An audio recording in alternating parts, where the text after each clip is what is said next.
ఖర్చు లేకుండానే ఈల్డ్ కూడా తీసుకోవచ్చు అనమాట, మంచి హార్వెస్ట్ తీసుకోవచ్చు. దాంతో సేమ్ మనము మస్టర్డ్ కేక్ లేకపోతే ఇంకా ఎన్పికే ఫర్టిలైజర్స్ కానీ ఇంకేదైనా బోన్ మీల్ కానీ ఇవన్నీ వాడుతూ ఉంటాం కదా, అలాంటివన్నీ ఏం కొనకుండానే ఈ ఫర్టిలైజర్ వాడేస్తే దానికి ఎన్ని పోషకాలు అందాలో అవన్నీ కూడా అందుతాయి అనమాట. మనం ఫర్టిలైజర్స్ వేయటం వల్ల, మంచి సాయిల్ వాడటం వల్ల రూట్ సిస్టమ్ చాలా బాగుంటుంది, ప్లాంట్ కి చాలా మంచి గ్రోత్ వస్తుంది, హెల్దీ గ్రోత్ వస్తుంది. నైట్రోజన్ ఉండటం వల్ల ఓవరాల్ గ్రోత్ చాలా బాగుంటుంది అనమాట. ఫ్లవర్స్ ఇంకా ఫ్రూట్ ప్రొడక్షన్ కి ఎక్కువ పనికొస్తుంది. ఫ్రెండ్స్, మన చిన్ని బాల్కనీలో ఈ మధ్య తొందరగా హార్వెస్ట్ వస్తుంది, అలాగే ప్లాంట్స్ కూడా చాలా బాగా పెరుగుతున్నాయి, హార్వెస్ట్ కూడా ఎక్కువ వస్తుంది. వారం తిరగగానే హార్వెస్ట్ వస్తుంది అనమాట. ఫ్లాక్స్ సీడ్ ఫర్టిలైజర్ వేసారు, అది natural home made organic fertiliser. Plants అయితే చాలా బాగా పెరుగుతున్నాయి. ఆ బాల్కనీలో చూడండి ఎంత బాగా పెరుగుతున్నాయో, చిన్న పాట్స్ లో కూడా, చాలా చిన్న ప్లేస్ లోనే, చిన్న బాల్కనీలోనే వెలుతురు సన్ లైట్ ఎక్కువ లేకుండానే చాలా పూల మొక్కలు, పళ్ళ మొక్కలు, కూరగాయలు అయితే రెగ్యులర్ గా పెంచుతున్నాము. పళ్ళ మొక్కలు ఇప్పటి వరకు అయితే యాపిల్ బేరు, మస్క్ మెలను, వాటర్ మెలను, అలాగే నిమ్మ చెట్లు, ఇప్పుడైతే దానిమ్మ కూడా పూలు వచ్చాయి. ఎక్కువగా మేజర్ గా మెయిన్ కాంపోనెంట్స్ ప్లాంట్స్ కి ఏం కావాలంటే నైట్రోజన్, ఫాస్ఫరస్ ఇంకా పొటాష్ అండి. ఈ మూడు కావాలి, అలాగే మైక్రోన్యూట్రియన్స్ కూడా కావాలి, మైక్రోన్యూట్రియన్స్ కూడా కావాలన్నమాట. అంటే అవి సెకండరీ ఫర్టిలైజర్స్ అనమాట, అవి కూడా కావాలి. ఇప్పుడు నేను చూపించే ఏదైతే ఫర్టిలైజర్ ఉందో దాంట్లో మేజర్ కాంపోనెంట్స్ ఉన్నాయి, అలాగే మైక్రోన్యూట్రియన్స్ ఉన్నాయి, మైక్రోన్యూట్రియన్స్ కూడా ఉన్నాయి. ఈ ఫర్టిలైజర్ కి మనకు కావాల్సినవి ఏంటంటే ఫ్లాక్స్ సీడ్ అండి. ఫ్లాక్స్ సీడ్ ని అవిసె గింజలు కూడా అంటారు. చాలా చాలా నైట్రోజన్ ఉంటుంది, ప్లాంట్ కి చాలా మంచి గ్రోత్ వస్తుంది, హెల్దీ గ్రోత్ వస్తుంది నైట్రోజన్ ఉండటం వల్ల. సాయిల్ లో ఏదైనా మైక్రోబ్స్ కానీ బ్యాక్టీరియా, మంచి బ్యాక్టీరియాకి అది ప్రోత్సహిస్తుంది. చాలా చీప్ అనమాట ఫ్లాక్స్ సీడ్స్. 20 రూపీస్ కే ఒక 100 గ్రామ్స్ అలాగ వచ్చేస్తాయి. సో ఇది ఒక 4 స్పూన్స్ తీసుకున్నాను. దీని తర్వాత శనగలు, కంప్లీట్ హోల్ శనగలు అనమాట ఇవి. కాబూలీ చనా కూడా వాడొచ్చు. ఫాస్ఫరస్ కంటెంట్ ఎక్కువ ఉంటుంది, పొటాషియం కూడా ఉంటుంది, బట్ ఎక్కువగా ఫాస్ఫరస్ కంటెంట్ ఎక్కువ ఉంటుంది అనమాట. అలాగే సోడియం కంటెంట్ కూడా ఉంటుంది. ఫ్లవర్స్ ఇంకా ఫ్రూట్ ప్రొడక్షన్ కి ఎక్కువ పనికొస్తుంది, అంటే మంచి ఫ్లవర్స్ వస్తాయి, అలాగే మంచి ఫ్రూట్స్ వస్తాయి అనమాట. ఫాస్ఫరస్ తో స్ట్రాంగ్ స్టెమ్స్ ఫామ్ అవుతాయి ఫాస్ఫరస్ వల్ల, అందుకే ఈ ఫాస్ఫరస్ ప్లాంట్స్ కి చాలా అవసరం అనమాట. సో ఇది నేను ఒక 5 స్పూన్స్ తీసుకున్నాను. మిక్సీ పట్టేసేయాలి రెండు కూడా ఐటమ్స్.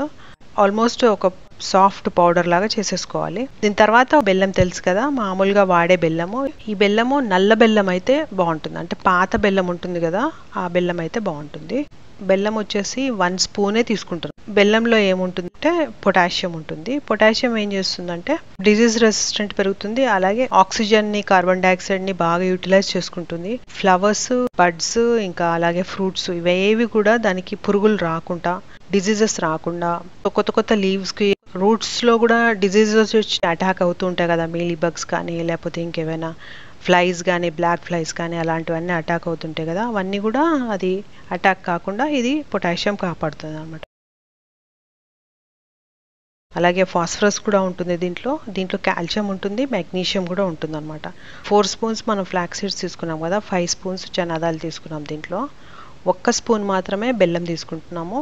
ఇది మెత్తగా ఇలా చేసుకోవాలి, గడ్డలు గడ్డలుగా ఉండకుండా మెత్తగా చేసుకోవాలన్నమాట. ఈ బెల్లం వచ్చేసి ఆల్రెడీ చేసి పెట్టిన పౌడర్ లో మిక్స్ చేసేసేయాలి. చేత్తో మంచిగా కలిపేసిన తర్వాత ఆల్రెడీ మనం ఒకసారి కాంపోస్ట్ తయారు చేసి పెట్టుకున్నాం కదా, ఆ కాంపోస్ట్ ఒక 10 స్పూన్స్ తీసుకున్నాను. ఆ కాంపోస్ట్ లో 2 స్పూన్స్ పౌడర్ చేసాం కదా, ఈ ఫర్టిలైజర్ ని మనము దీంట్లో బాగా మిక్స్ చేసేస్తాము. ఈ ఫర్టిలైజర్ నార్మల్ గా బయట ఇలా వేసేయకూడదు. సో ఇప్పుడు వరకు మీరు మన ఛానల్ ని సబ్స్క్రైబ్ చేసుకోకపోతే సబ్స్క్రైబ్ చేసుకోండి, అలాగే లైక్ చేసి షేర్ చేస్తూ ఉండండి. Welcome to Telugu gardener with arts. అలాగే మీరు నన్ను ఇన్స్టాగ్రామ్ ఇంకా ఫేస్బుక్ లో కూడా ఫాలో అవ్వచ్చు. ఒక మొక్కకి మనము సైడ్ కి సాయిల్ అంతా పక్కన తీసేసుకోవాలి. తీసుకున్న తర్వాత కొంచెం వేయాలన్నమాట. 1 స్పూన్ వేస్తున్నాము. ఈ పాట్ కొంచెం పెద్దగా ఉంది కాబట్టి నేను 1 స్పూన్ వేస్తున్నాను. ఫర్టిలైజర్ ని లోపల వేసేసి తర్వాత మొత్తం కప్పేసేయాలన్నమాట. ఇది ఎయిర్ కి ఎక్స్పోజ్ కానివ్వకూడదు, ఎందుకంటే ఫంగస్ వచ్చేస్తుంది, తొందరగా ఫంగస్ వచ్చేస్తుంది అనమాట. అందుకే గాలి తగలకుండా సాయిల్ తో కవర్ చేసేసేయాలి. చిన్న పాట్స్ అయితే 3 ఇంచెస్ పాట్సే. దీనికి వేసేది మాత్రం జస్ట్ 1/2 స్పూనే. చూడండి, 1/2 స్పూనే వేస్తున్నాను. ఇది కూడా కంప్లీట్ క్లోజ్ చేసేసేయాలి. సో ఇది దాదాపు 15 డేస్ కి ఒకసారి వేసుకోవచ్చు. మొక్కలు చాలా బాగా పెరుగుతాయి. బయట మనము ఫర్టిలైజర్ కొనకుండానే ఇంట్లోనే ఇలాంటి ఫర్టిలైజర్స్ తయారు చేసేసుకోవచ్చు అనమాట. మంచి మంచి ఫ్లవర్స్ కూడా వస్తాయి, మంచి ఫ్రూట్స్ వస్తాయి, మంచి ఈల్డ్ వస్తుంది అనమాట, మంచి హార్వెస్ట్ వస్తుంది అనమాట. ఫ్లాక్ సీడ్ ఫర్టిలైజర్ వేసాను కదా, అది natural home made organic fertiliser కదా. ప్లాంట్స్ అయితే చాలా బాగా పెరుగుతున్నాయి. బాల్కనీలో చూడండి ఎంత బాగా పెరుగుతున్నాయో. చిన్న పాట్స్ లో కూడా పాలకూర ఒకే పాట్ లో పెద్ద పెద్ద లీవ్స్ వచ్చాయి అనమాట. చాలా గ్రీన్ కలర్ గా వచ్చాయి, చాలా పెద్ద లీవ్స్ అనమాట వచ్చాయి. అలాగే పుదీనా చిన్న చిన్న కటింగ్స్ పెట్టేసాము, మళ్ళీ వచ్చేసాయి. సోయకూర కూడా చాలా హెల్దీగా గ్రో అవుతుంది. పుదీనా చూడండి ఎంత బాగుందో. దీంట్లో ఆల్రెడీ చామంతి మొక్కలు కూడా ఉన్నాయి. పాలకూర హార్వెస్ట్ చేస్తున్నాము. ఈ పాలకూర చూడండి ఒకే పాట్ లో పెద్ద పెద్ద లీవ్స్ వచ్చాయి. సైజ్ లీవ్స్ కూడా చాలా బాగా పెరిగాయి. ఫ్లాక్ సీడ్ ఫర్టిలైజర్ చాలా బాగా పెరుగుతుంది, మాకైతే బాగా పనిచేసింది. అసలు ఆకులు చూడండి ఎంత గ్రీన్ గా ఉన్నాయో, ఆకులు మాత్రం పచ్చగా కనిపిస్తున్నాయి. క్లోరోఫిల్ అబ్సార్ప్షన్ బాగా చేసుకుంటున్నాయి అవి. పక్కన పుదీనా పాట్ లో కూడా పాలకూర పెరిగింది, దాంట్లో కూడా తీసేస్తున్నాము. అలాగే పుదీనా కూడా తీస్తున్నాము. పుదీనా ఎప్పుడో నేను ఒక 4-5 years అయింది పెట్టి, దాని కొమ్మలే అన్ని పాట్స్ లో నాటేస్తాను. పుదీనా అయితే చాలా ఈజీగా గ్రో అయిపోతాయి, అసలు మనకి ఏ ఖర్చు ఉండదు. పుదీనా అయితే మనము అసలు కొనము. చూడండి ఎంత బాగున్నాయో, చాలా ఫ్రెష్ గా మంచి స్మెల్ కూడా వస్తాయి అనమాట. ఎప్పటికప్పుడు వండుకునేటప్పుడు తెంపుకొని వాడుకుంటే చాలా హ్యాపీ సాటిస్ఫాక్షన్ అనిపిస్తుంటుంది. ఇవి వచ్చేసి మస్టర్డ్ లీవ్స్ అండి. మస్టర్డ్ లీవ్స్ కూడా చాలా బాగా వాడతాము. దీంట్లో యాంటీ ఆక్సిడెంట్స్ ఎక్కువగా ఉంటాయంట. స్కిన్ డిజీజ్ అలాంటి ఉన్న వాళ్ళు ఈ మస్టర్డ్ లీవ్స్ వాడితే చాలా బాగా పనిచేస్తుంది, హెల్త్ కి చాలా మంచిది అనమాట. అందుకే మన వంటల్లో కూడా బాగా యాడ్ చేసాము. ఒక 4-5 years నుంచి మేము కూడా మస్టర్డ్ లీవ్స్ వాడుతున్నాము. ఇది ఆవాలు వేసేస్తే ఇలాగ గుబురుగా వచ్చేస్తుంది. మైక్రోగ్రీన్స్ లాగా కూడా వాడచ్చు ఈ మస్టర్డ్ లీవ్స్. అలాగే ఇప్పుడు ఆకుకూరలా కూడా వాడుతున్నాము. సేమ్ పప్పులో ఎలాగ వేసుకుంటామో అలాగే వాడేస్తాం అనమాట. ఒకసారి చిన్న రెసిపీ కూడా చూపించాను, అలా చేసి చూడండి, చాలా బాగుంటుంది. టేస్ట్ మాత్రం అదిరిపోతుందండి. మస్టర్డ్ లీవ్స్ హెల్త్ కి చాలా చాలా మంచిది అనమాట. విటమిన్ ఏ, ఐరన్ చాలా బాగుంటుంది ఇంట్లో.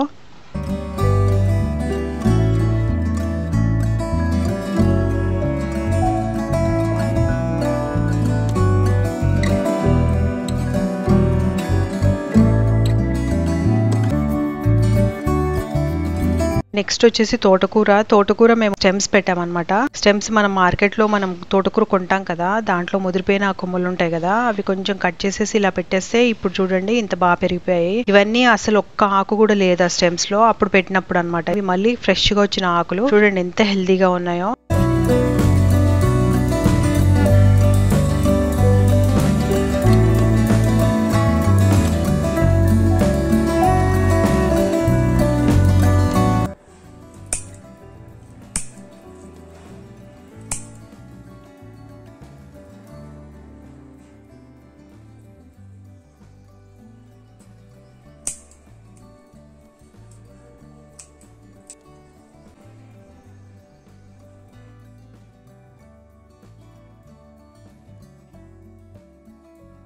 ఆలు పెట్టాము. ఇది చాలా సార్లు పండించాము. ఆలు చాలా ఈజీగా గ్రో అవుతుంది అనమాట. పెద్ద పెద్ద పాట్స్, పెద్ద ప్లేస్ ఉందనుకోండి ఇంకా బాగా పండుతాయి. చాలా సింపుల్ గా గ్రో చేసుకోవచ్చు ఆలులు. సో ఇలాగా మేము గ్రో చేసాము.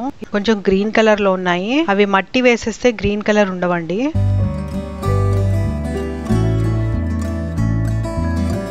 హోప్ మీ అందరికీ నచ్చింది అనుకుంటున్నాను. ఒకవేళ నచ్చితే లైక్ చేయండి, షేర్ చేయండి, సబ్స్క్రైబ్ చేయండి. Thank you so much for watching the video.